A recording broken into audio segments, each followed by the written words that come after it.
Os raios das seções dos êmbolos de uma prensa hidráulica medem 5 centímetros e 25 centímetros.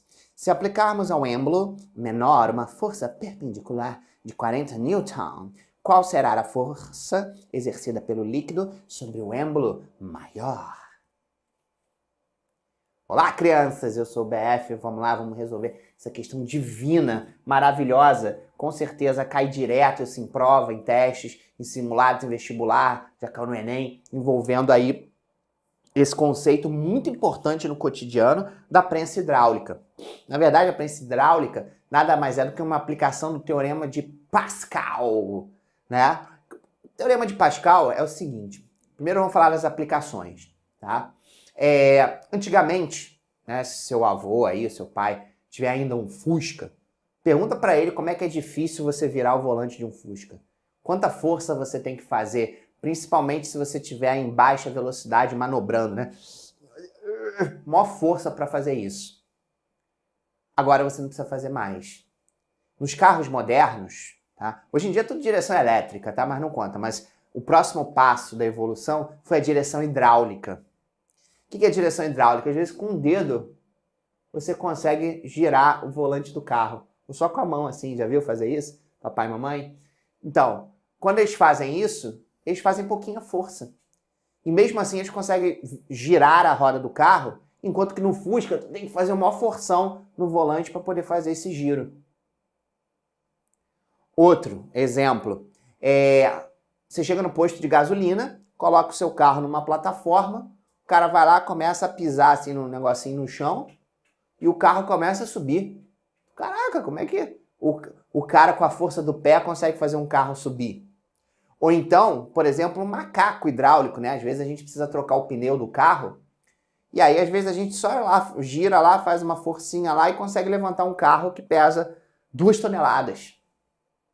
Tudo isso, tudo que envolve a palavra hidráulico, por isso que se chama macaco hidráulico, direção hidráulica, freio hidráulico. Para pensar no que é o freio de um carro.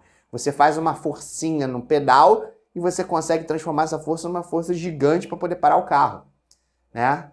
Então, uma força que na verdade vai pressionar ali o freio contra a roda e fazer com que o carro pare. Então, tudo na sua vida que você ouvir a palavra hidráulico envolve o Teorema de Pascal, que nada mais é, todo sistema hidráulico é um sistema multiplicador de forças, porque você faz uma força pequena de um lado e se transforma numa força grande na outra. Quer ver uma aplicação do Teorema de Pascal? Fácil que dá para você fazer? Pega aí na sua casa, vê se você tem, não sei se você tem, senão você faz esse experimento na próxima festinha que você for. Pega aí um balão de aniversário, tá? E enche de água ou de ar. Faz.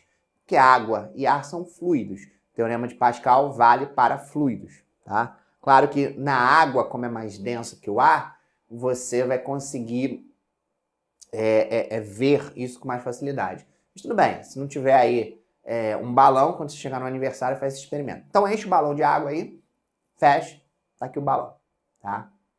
Aí faz o seguinte, tá aqui o balão, pressiona ele numa ponta, tá? Pressiona ele numa ponta, aqui. Tá? O balão tá aqui, você começa a pressionar ele numa ponta. Você vai ver que o balão aqui nessa outra ponta começa a esticar. Ainda há um perigo, se você pressionar demais, é capaz de você estourar aqui nessa ponta. Por quê? Porque quando você está pressionando, você está exercendo uma pressão extra. O que é pressão? Força sobre área. Então, essa pressão extra que você está exercendo aqui, o Teorema de Pascal diz que ela vai ser transmitida por todos os pontos do fluido. No caso, a água que está dentro do balão. E claro, você vai transmitindo essa pressão extra vai chegar aqui na ponta. E pressão se transforma em quê? Pressão se transforma em força, né? Porque pressão é força sobre área. Então, quando essa pressão extra chegar aqui, tá? Que ela percorreu todos os pontos do líquido, tá? Integralmente, sem mudar. Então, se você fez uma pressão extra aqui de 1, vai chegar uma pressão extra de 1 aqui, nessa ponta. Aí esse líquido vai começar a pressionar, né, a outra ponta do balão com essa pressão extra de 1 e isso pode estourar. Se essa pressão for grande, você até pode estourar a bolinha. Então isso é um exemplo, né, de que você pode fazer esse experimento fácil, aí no seu cotidiano, do que é o teorema. Você não fez a força aqui, nessa ponta. Você não fez a força dentro do balão aqui para poder, de repente, estourar o balão. Você fez a força aqui. Mas essa pressão extra que você exerceu percorreu todos os pontos, foi transmitida integralmente, como a gente fala no vocabulário bonito da física, foi transmitida integralmente por todos os pontos da água até chegar na outra ponta. Aí essa pressão extra que você fez aqui chega aqui. E isso se transforma numa força extra que pode até explodir o balão aí cheio d'água. Certo? Não faça esse experimento dentro do seu quarto, senão pode dar besteira e seu pai e sua mãe te dar um esporro. Faz isso lá no quintal. Tá? E então todo o sistema hidráulico funciona dessa forma, utilizando o teorema de Pascal. Você vai aqui, ó, nesse caso, você está exercendo aqui uma força, né? Aqui existe uma areazinha, tá? Vou chamar aqui de área número 1, tá? E aí, claro, se você está fazendo essa força, se tem área, você tem uma pressão. Pressão é força sobre área, tá? Claro que já existe aqui a pressão atmosférica, etc. Essa pressão aqui é uma pressão extra que você está fazendo, tá? Uma pressão a mais, porque o sistema estava em equilíbrio. E aí, quando você exercer essa pressão a mais, o teorema de Pascal diz que essa pressão vai ser transmitida por todos os pontos do fluido que está aqui. Ah, que pode ser um gás ou pode ser um líquido, mas geralmente se usa líquido, que líquido é mais denso. Você transmite. Então, se você fez uma pressão extra aqui de 2, você vai ter uma pressão extra aqui de 2, uma pressão extra aqui de 2, uma pressão extra aqui de 2, uma pressão extra aqui de 2. Aí, claro, essa pressão extra, né, a pressão que você fez aqui vai ser transmitida para cá, e essa pressão extra se transforma numa força. Uma força número 2. Tá? E claro, aqui você também tem uma área, só que essa áreazinha é diferente dessa. Né? Mas, como é que eu calculo pressão? Não é força sobre área? É. Então, essa pressão aqui, que é igual a essa, vai ser igual à força que vai aparecer, divididos pela área que essa força vai atuar. Certo? Então, toda vez que você resolve probleminhas de prensa hidráulica, ou qualquer coisa que envolve o sistema hidráulico, geralmente aqui eles botam questãozinha de prensa hidráulica, você simplesmente vai falar o seguinte, olha, a pressão extra aqui vai ser igual à pressão extra aqui.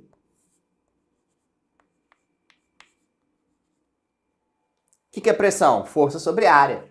Então, a força que você faz aqui divididos pela área, isso vai se transformar numa nova força desse lado, força 2, divididos pela área número 2, que as áreas são diferentes. Então, como as áreas são diferentes, acaba que as forças também são diferentes. Então, moral da história, você faz uma força numa área pequenininha, isso se transforma numa força maior numa área grande, né? Por isso que você está lá no posto de gasolina, o cara está pressionando lá um pedalzinho pequenininho, tá? E aí, lógico, naquele plataforma maior onde o carro está parado, vai aparecer uma força maior também, que vai fazer com que esse carro suba. Show? Então, todo probleminha de prensa hidráulica é uma aplicação do teorema de Pascal. Então, a pressão que você faz aqui é igual a pressão que você faz aqui. Pressão é força sobre área. Show? Mas aqui tem um detalhe especial que pode acontecer nesse tipo de questão. Você vê que em nenhum momento ele deu a área, tá? Ele não falou qual era a área. Se essa área aqui era 5 centímetros cúbicos e 25 centímetros cúbicos. Ele deu o raiozinho. E aí você tem que colocar na sua cabeça que sempre nesse tipo de questão, essas superfícies aqui são cilíndricas, tá? Cilíndrico. É um cilindro. Deixa eu ver se tem algum cilindro aqui, ó. Não tem nenhum cilindro, mas deixa eu pegar aqui, ó, meu copinho d'água. Deixa eu até tomar uma aguinha aqui. Cheio de bolinhas amarelas, né? Então, olha só, um cilindro, né? A diferença aqui que é a base que seria reta, né? Mas você repara que um cilindro, ó, não posso virar senão vou derrubar a água, né? Mas isso aqui é um círculo, né? Aqui é um círculo, uma circunferência, tá? Então, na hora que você for tirar a área dessa circunferência, que é exatamente isso aqui, você precisa tirar a área. Qual é a área de uma circunferência? πr ao quadrado.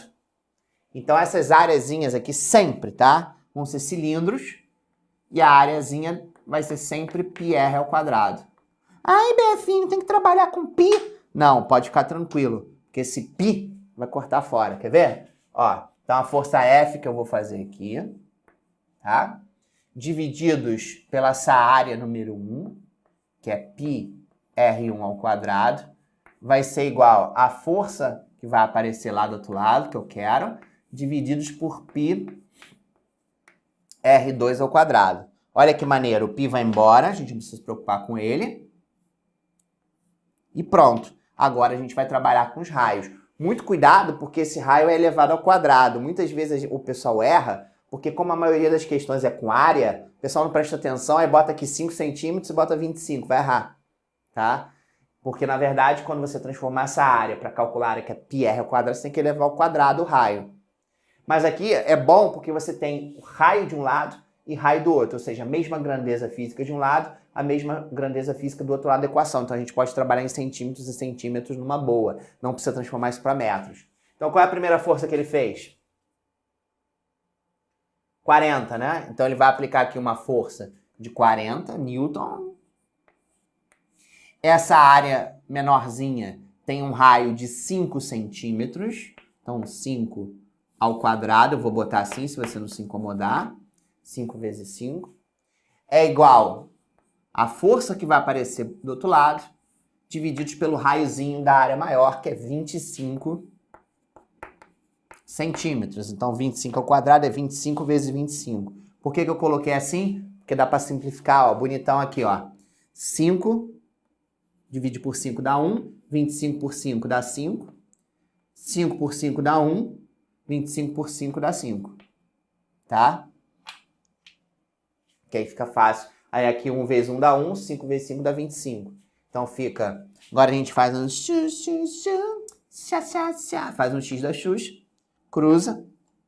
Então fica F2 vezes 1 dá F2, 40 vezes 25. Quanto é que dá isso? 1000, né? 40 vezes 20 dá 800, 40 vezes 5 dá 200, então dá 1000. 1000 Newton, tá? Você não sabe, faz a continha no braço. Esses malandragem matemática, então 0, 20 vão 2, 4 vezes 2, 8, mais 2, 10. Então olha que maneiro, você faz uma força de 40, essa força de 40 se transforma em 1000, para você poder equilibrar aqui alguma coisa gigante, pesada, que você tá lá do outro lado, tá bom? Então show de bola! Sacaram a questão? Então, prensa hidráulica é bastante comum de aparecer. Tomara que apareça um desse na prova de vocês. Tenho certeza absoluta que você vai acertar, porque eu confio em você. Você está aqui me desesperando. Um grande beijo. Fui!